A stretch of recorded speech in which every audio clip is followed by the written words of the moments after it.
We are just sharing our personal view as an investor. Our videos are just for educational purpose. Please consult your financial advisor before taking any investment decision. Past performance does not guarantee future results.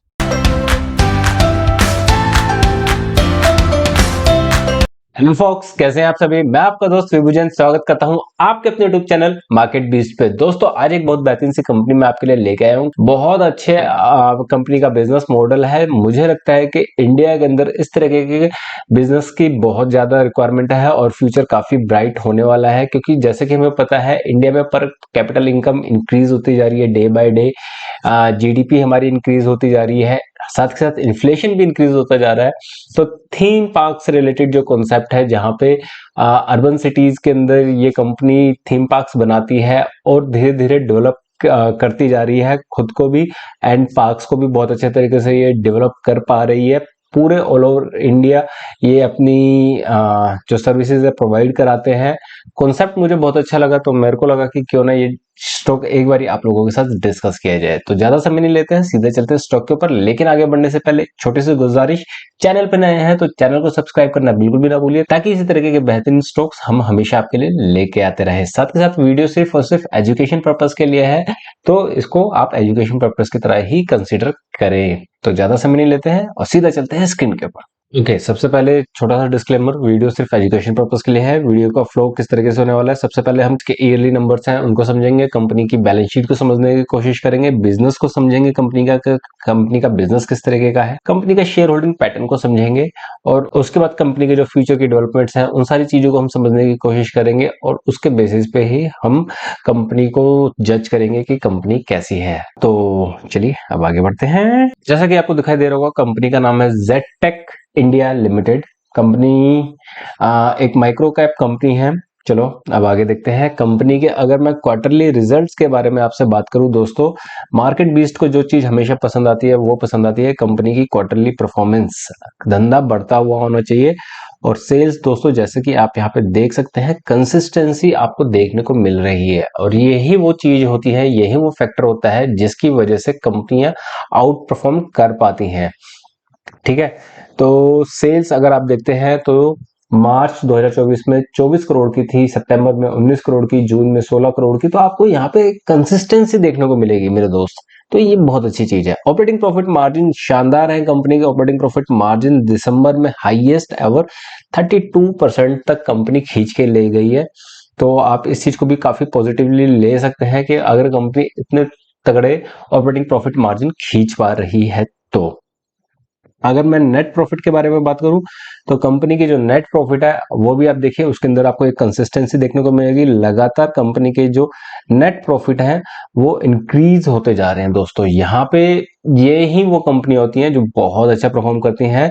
दिसंबर 2024 में जैसे कि आपके सामने देख सकते हो, 5.75 crore rupees, लगभग 5.25 करोड़ रुपए का कंपनी का नेट प्रॉफिट है। और सितंबर में जो ये प्रॉफिट था लगभग 3 करोड़ का था। और अगर मैं दिसंबर 2023 से करूं तो वहां के मुकाबले लगभग 5 गुना कंपनी का प्रॉफिट बढ़ रहा है। तो ये काफी पॉजिटिव चीज है। अब चलो ईयरली बेसिस पे एक बार कंपनी के बिजनेस को समझने की कोशिश करते हैं। अगर आप देखें तो 2021 में जहां लगभग कंपनी की सेल 23 करोड़ थी, फिर 22 में 31, फिर मार्च 23 में आ गई है लगभग 26 करोड़ की, और दिसंबर 2024 में 67 करोड़ की, और टीटीएम पे अभी भी ये लगभग 82 करोड़ रुपीस की सेल्स शो कर रहा है। But I am very much sure कि ये बहुत ज्यादा नंबर इंक्रीज होने वाला है। ऑपरेटिंग प्रॉफिट मार्जिन में भी हमें अच्छी खासी जंप देखने को मिल रही है, और कंपनी के जो नेट प्रॉफिट है ये भी बहुत शानदार तरीके से इंक्रीज होते जा रहे हैं लगातार तरीके से। तो ये बहुत ही अच्छी चीज है इस कंपनी के लिए। ठीक है, कंपनी की बैलेंस शीट को समझने की कोशिश करते हैं। कंपनी के पास रिजर्व्स पड़े हुए हैं लगभग 45 करोड़ रुपीस के, और 2 करोड़ रुपए की बोरोइंग पड़ी हुई है। तो ये चीज भी हमें पॉजिटिव ही नजर आ रही है मुझे यहाँ से, कि कंपनी की जो बैलेंस शीट है वो काफी स्ट्रॉन्ग नजर आ रही है। कंपनी लगातार यहाँ से ग्रोइंग फेज में है। अगर आप सितंबर 2024 की बैलेंस शीट देखते हो तो ऑल ऑफ द सडन आपको एक बहुत बड़ा जंप देखने को मिल रहा है। ऑलमोस्ट 4 टाइम कंपनी के रिजर्व बढ़े हैं, और वहीं पे कंपनी की बोरोइंग सिर्फ 2 टाइम बढ़ी है। यहाँ पे ग्रोथ परसेंटेज भी काफी अच्छा मेरे को निकल के नजर आता हुआ दिखाई दे रहा है। शेयर होल्डिंग पैटर्न के बारे में बात करूं तो प्रमोटर्स के पास पड़े हुए हैं लगभग 60% माल प्रमोटर के बैठे हुए हैं। एफआईएस एंड डीआईएस भी अपने पास माल रख के बैठे हुए हैं। This is a quite surprising factor for me कि इतनी छोटी माइक्रो कैप कंपनी के अंदर में भी आपको एफआईएस एंड डीआईएस दिख जाएंगे, तो ये एक पॉजिटिव साइन मैं ऐसे मान सकता हूँ। शेयर होल्डिंग में अगर हम देखते हैं तो कोई अगर हमें बड़ा नाम दिखे तो बड़ा नाम तो कोई नहीं दिख रहा है, बट यस कंपनी के अंदर हम ये मान सकते हैं कि एंजल ब्रोकर काफी सारे हैं। 5-7 नाम हमें दिख रहे हैं और बाकी पब्लिक के पास लगभग आपका 37% माल पड़ा हुआ है। तो कंपनी इस चीज के अंदर मुझे काफी पॉजिटिव नजर आ रही है। चलो अब कंपनी का थोड़ा सा बिजनेस मॉडल समझने की कोशिश करते हैं कि कंपनी एक्चुअली में करती क्या है। ये मैंने कंपनी की पीपीटी खोली तो दोस्तों देखो जैसे कि आप कंपनी ना करती क्या है, ये देखो आप, ये कुछ हेरिटेज साइट्स हो गई, पार्क्स हो गए, वाटर सीवरेज का सिस्टम हो गया, ये सारी चीजों को ना डेवलप करने का काम करती है। ठीक है, अभी ये देखो इस तरीके के थीम पार्क्स बनाती है कंपनी, तो ये भी काफी एक अच्छी चीज है। थीम पार्क्स यहाँ पे भी मतलब टिकट लेके लोग आते हैं सैटरडे संडे को अपनी फैमिली के साथ, फ्रेंड्स के साथ आते हैं, अपना यहाँ पे टाइम स्पेंड करते हैं, तो एक अच्छा इम्पैक्ट सा पड़ता है। तो वो चीज बनाने का काम करती है। इसके अलावा वेस्ट वाटर को मैनेज करने का काम करती है। जैसे आप सभी को पता है कि इंडिया के अंदर पानी को लेके कितनी बड़ी किल्लत है, ये हम सभी जानते हैं। तो वाटर वेस्ट से रिलेटेड ये कंपनी बिजनेस करती है, उनका ट्रीटमेंट करने का काम करती है, तो दैट्स ऑल्सो गुड। और बाकी जैसे जो वेस्ट प्लास्टिक होता है दोस्तों, बाकी जो वेस्ट प्लास्टिक होता है, वेस्ट प्लास्टिक का इस्तेमाल करके ये सड़क बनाने का काम, सड़क के लिए रॉ मटेरियल तैयार करने का काम, ये सारी चीजें भी ये ये कंपनी करती है। तो इस वजह से मेरे को ये कंपनी अच्छी लगती है कि यार इंडिया में इस तरह की चीज की जरूरत है। ये जैसे कि आप देख सकते हैं कितने सुंदर सुंदर कंपनी पार्क बनाती है। ठीक है, पार्क बहुत अच्छे हैं, दिलचस्प पार्क बनाती है। और सबसे बड़ी बात है दोस्तों, हमें पार्कों से कोई मतलब नहीं है। एज अ इन्वेस्टर हमें तो मतलब है कि कंपनी प्रॉफिटेबल होनी चाहिए, ठीक है, और सोसाइटी को कुछ अच्छा डिलीवर करती हुई होनी चाहिए। तो आप देख सकते हैं ये चीज मेरे को कॉन्सेप्ट अच्छा लगा, और साथ के साथ कंपनी प्रॉफिटेबल कंपनी है, तो एज अ इन्वेस्टर भी यहाँ पे एक अच्छा इन्वेस्टमेंट अपॉर्चुनिटी बन सकता है।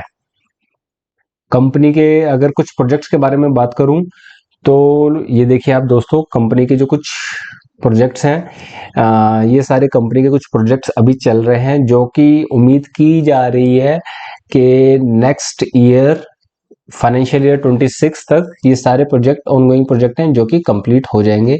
एंड इनकी वैल्यू भी आप देख सकते हो, तो ठीक डिसेंट सी वैल्यू है इनकी कंपनीज की, तो इट्स लुकिंग वेरी गुड। तो ये बात तो हुई कंपनी के बिजनेस मॉडल की, कंपनी के नंबर्स की। अब बात करते हैं दोस्तों कंपनी के फ्यूचर की। तो कंपनी के फ्यूचर के बारे में बात करूं तो कंपनी ने प्रोजेक्शन की है फाइनेंशियल ईयर 25 में कंपनी का जो नेट सेल्स होने वाली है, जो कि अभी 82 करोड़ रुपए शो कर रहा था, वो लगभग 100 करोड़ से ऊपर और 110 करोड़ की रेंज के बीच में रहने के चांसेस है। तो it is a big big jump दोस्तों। कंपनी यहाँ से 20 करोड़ की सेल्स और करने के लिए कह रही है। कंपनी का जो नेट प्रॉफिट अभी तक टीटीएम पे हमें 14 करोड़ के दिखाई दे रहे थे, वो नियर अबाउट 20 करोड़ तक के कंपनी कमिट कर रही है। और उसके अलावा कंपनी जो नेक्स्ट फाइनेंशियल ईयर में सेल्स की बात कर रही है, रेवेन्यू की बात कर रही है, which is near about 160 to 180 crore, and projected profit will be near about 40 to 50 crore rupees. तो यहां से आपको एक बहुत ही बड़ा जंप देखने को मिल रहा है दोस्तों। कंपनी के कुछ प्रोजेक्ट्स के बारे में बताऊं, जो हमने वो प्रोजेक्ट्स देखे थे, तो लगभग आपको दिख रहा है कि 49 थीम पार्क्स का ऑर्डर कंपनी के पास है। उनको टारगेट और करने की सोची है, जो कि इनकी कॉस्टिंग आने वाली है लगभग 400 से 500 करोड़ रुपए की। कंपनी अपने रेवेन्यू को भी इंक्रीज करने के बारे में सोच रही है एंड प्रॉफिट्स को भी इंक्रीज करने के बारे में सोच रही है। तो ये चीज बहुत ही शानदार है दोस्तों। तो ये था मेरा एनालिसिस पूरा जेड-टेक इंडिया लिमिटेड के ऊपर। कंपनी के नंबर्स अच्छे लग रहे हैं, कंपनी के फ्यूचर प्रोजेक्शन भी काफी अच्छी लग रही है। माइक्रो कैप कंपनी है, तो इसलिए सोच समझ के कोई डिसीजन ले लीजिएगा। तो दोस्तों इसी के साथ मिलते हैं अगले वीडियो पे। बाकी एक चीज और कहना चाहता हूँ, चैनल पर नए हैं, चैनल को सब्सक्राइब करना बिल्कुल भी ना भूलिए। हमारा वीडियो कैसा लगा हमें कमेंट बॉक्स में जरूर से बताइएगा। साथ ही साथ दोस्तों अपने फ्रेंड्स फैमिली मेंबर के साथ हमारे वीडियो शेयर करना बिल्कुल भी ना भूलिए। मिलते हैं अगले वीडियो में, टिल देन बाय बाय।